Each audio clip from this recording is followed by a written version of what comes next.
This lady came up to us, tied up her hands, holding her child. I think someone took her other child. She only knocked with a package, and she's waiting for someone from Amazon for her baby girl. Apparently, they walked to that bedroom like they knew that there was a baby. Like they were on like a mission. They like tied her up, went to the room, took the baby, and left. So. They put her baby in the Amazon box. Authorities rushed to a chaotic scene after receiving alarming reports that a mother's 7-month-old baby was taken by two individuals posing as Amazon delivery drivers.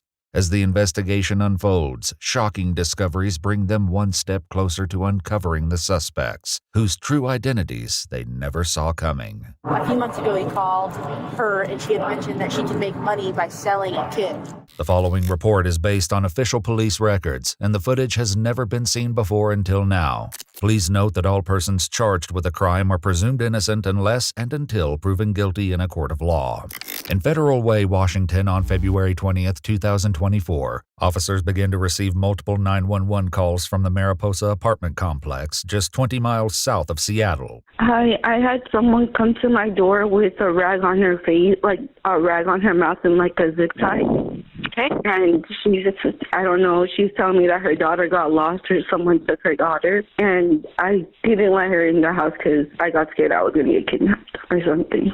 Okay, so how long ago was this? It's literally just been 5 minutes ago. I thought she was like playing around or something. Did she look injured at all? No, I don't. No, she doesn't look injured. She's just crying, but she's saying that she lost her daughter. Did you see anybody around her? No, I didn't. I just closed the door. The dispatcher sends an officer to investigate, just as another call comes through. We at Melrose Apartments, and I am a maintenance guy. This lady came up to us, tied up her hands, holding her child. She's crying. She's very hysterical right now, and she's Spanish. So that she had a child also? Yes, she is holding her daughter beside her hands now.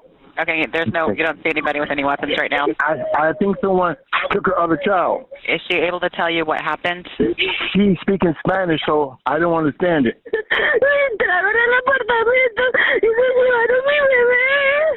By the time the officer arrives at the scene, the victim's husband, who was out working as a food delivery driver during the attack, has also just arrived. Since the victim speaks only Spanish, a concerned neighbor steps in to translate, allowing the officer to grasp the urgency of the situation. She walked down through here and came upstairs here, and what came up to us, tied up, holding child. So that's when he... So is a child missing? Yeah, there's a 7-month-old baby girl. Her child? Yeah, no, the other one. No, another one. But this is her child? But this is her child. Yeah. And she does have pictures of her baby girl, but they took her phone. Did you see them leave in a certain direction? She said that they shut her in one of the closets. Yeah, because she lives downstairs. So when they knocked, she only knocked with a package, and she's waiting for someone from Amazon for her baby girl. Mm-hmm. So she opened the door. She didn't think anything of it. So as soon as she opened the door, she said the woman started to beat her, and they ran into her kitchen for a knife. So they tied her up. They tied her. Sure they're gone? She said that she checked everywhere before she got out, and she said she didn't see anything in there. What is her child? How old is her child? She's 7 months old. 7 months? 7 months. It's a baby girl. Several officers head downstairs to the victim's apartment, performing a routine sweep. Police department.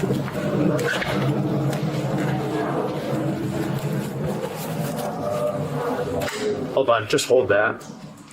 I just want to see if we can find this kid. After searching every room, the suspects and the missing baby are nowhere to be found.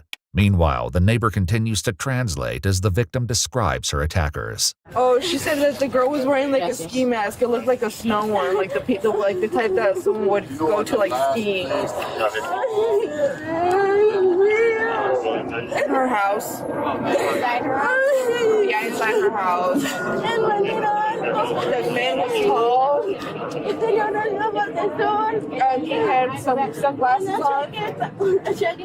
Were you zip tied like this or like this? No. And so after she left, she came running out. That's when Vincent found her. She came zip tied.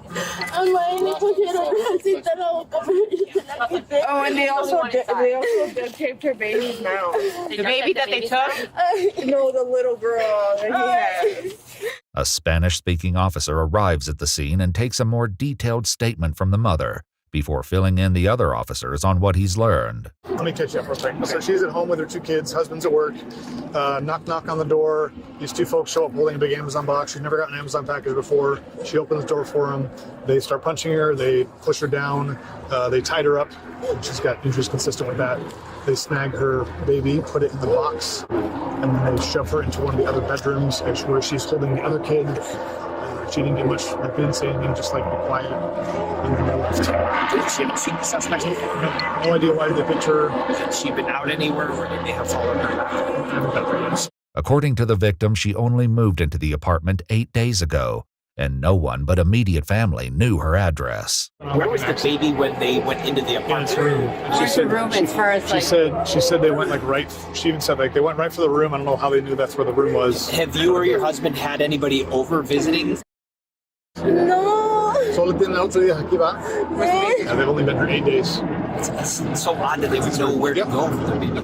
The attacker's apparent knowledge of exactly where to go inside the apartment would later prove to be a crucial clue in identifying potential suspects. In the meantime, as officers canvass the apartment complex, they locate a neighbor with a security camera and request access to the footage. At 8:23 a.m., a white sedan can be seen backing into the parking space just above the victim's downstairs apartment. The suspects remain inside the vehicle for nearly an hour, as multiple people and maintenance workers pass close by. Finally, at 9:18 a.m., the suspects begin to emerge. Another neighbor in the complex would later describe seeing the suspects from her apartment. I seen 2 people standing, one male with a blue jacket on and a baseball cap, and I seen a female with a gray puffy jacket and a beanie on and with a Corona mask on, and they both looked Mexican to me, and they were just standing at this apartment that I know that they shouldn't have been, and it looked really awkward to me. And then the lady was looking at me kind of crazy, and she had her phone in her hand, and it looked as if she was recording. The male suspect is captured on camera retrieving an Amazon box from the back seat of the car.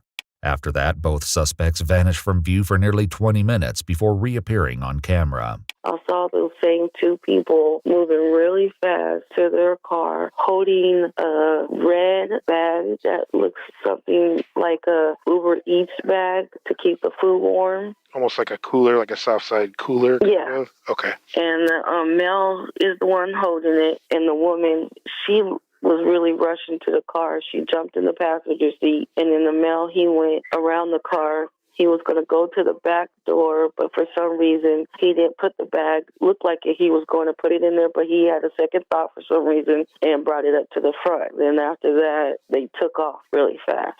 Although the baby's mother initially recalled the suspects placing her child inside the Amazon box, surveillance footage suggests they then transferred the baby into the bag. Who the suspects were and why they would take the child leaves officers grasping for answers. They don't owe anyone money? They don't have any ill will to anybody? Not that we're getting, at least at this point. However, the baby's grandparents raise suspicions, forcing officers to consider the kidnapper may be closer to the family than they've yet to realize. So he mentioned that this niece of his was very adamant about getting her address to send a gift. And it was so weird because she never reaches out to her. But then just now he said that a few months ago he called her and she had mentioned that she could make money by selling a kid. And that she was about making that money. And whose niece is this? His niece that lives in Miami. According to the baby's grandfather, his niece Marlly is the victim's cousin. The gift, intended to be a crib for the baby, was from her and her husband Vincent. With this new information, one officer heads over to speak to the baby's father. Sir, can I, did you get a phone call from a family member today? Yeah, but now they're not answering. Could we see that phone number? Who is this? Who is this? That's who's been calling them all morning. What family member is that? Okay, it's tu prima cousin. She says now her suspicion is starting to go because and they were gonna order her baby clothes. Her baby clothes? Yeah. The same girl. Order her baby clothes. Yeah. So that's why she didn't think anything of it when she opened the Amazon package, and it's supposed to get here today. Did she see where did they put the baby? ¿En qué se llevaron la bebé? ¿No más en brazos? Sí, pero la bebé le echaron a la caja. They put her baby in an Amazon box. In the same box. Does the woman resemble her cousin? No. She doesn't think so? No. So she said that the people from Amazon the girl said that the people from Amazon said that they couldn't get to the address. So they needed the layout of like how to get into what the apartments looked like driving, and like what the inside of her house and the outside of her house looked like. What call? And she sent them a video. Who? Her cousin. She sent her cousin a video. Yeah. According to the baby's mother, her cousin Marlly had been calling her all morning, but now isn't answering the phone.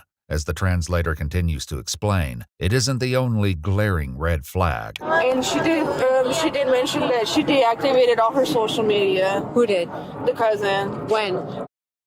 Last night. Despite clues suggesting the victim's cousin Marlly may be involved, doubt is cast when the mother is asked to recall details about her attackers. I have a question. So, like, did they feel familiar? Did the lady feel familiar to her at all? Was there any characteristics on that woman that would match her needs? No? No? They didn't look like no one that she knew. And just I know we asked this already, and apologize for that I'm asking again, but the race of the lady, did she have a Hispanic accent? Wasn't it a Russian accent? That's what we originally had, so I'm curious if that's... She said they were speaking another language, and it definitely wasn't English. Or Spanish? Yeah, or Spanish, yeah. While confusion lingers over the ethnicity of the attackers, a sudden phone call puts everyone on high alert. She said it was another language. Nothing similar. She said that she wasn't, just now she mentioned that she's not sure what he looked like there. That everything was just happening. Okay. And they were wearing ski masks, right? Both of them? No. The guy was wearing sunglasses. Yeah. The woman was a mask. Okay. What race was the male? Have we figured that out? She had mentioned that he was black. Can you ask again what race he was? The cousin is talking right now. Can you translate for me? Pero aquí no ha llegado ninguna caja. She's telling her that she's lying to her right now. Not making it. The box already arrived. She's saying? The cousin is saying that the box already arrived. Envíeme el pantallazo aquí al WhatsApp de Sarín. Yo ya se lo envié. Al envié a tu marido. No. Envíemelo al WhatsApp de Sarín para yo mirar, ¿sí? So I can see it. Y es que no se lo envié al suyo. No encuentro mi celular. Es que May lo tenía y no sé qué lo hizo. Bueno. Is missing, or that the baby is missing. She's telling you? No, she's not telling me. No, ella está actuando normal. That's a good thing right Okay, she said she's acting all normal, that she already sent like a screenshot of the package or whatever. Mamá. Oh, that's her mom. Yeah. Did she hang up already? Yeah, she hung up with the girl, and then the girl, she was like, go send me like a screenshot of like the package that already arrived, and then she was like, I sent it to your phone, and then she was like, I lost it. She was like, oh, someone, her sister misplaced her phone. They don't want to tell her anything that's going on. Okay. No pudieron rastrear mi celular.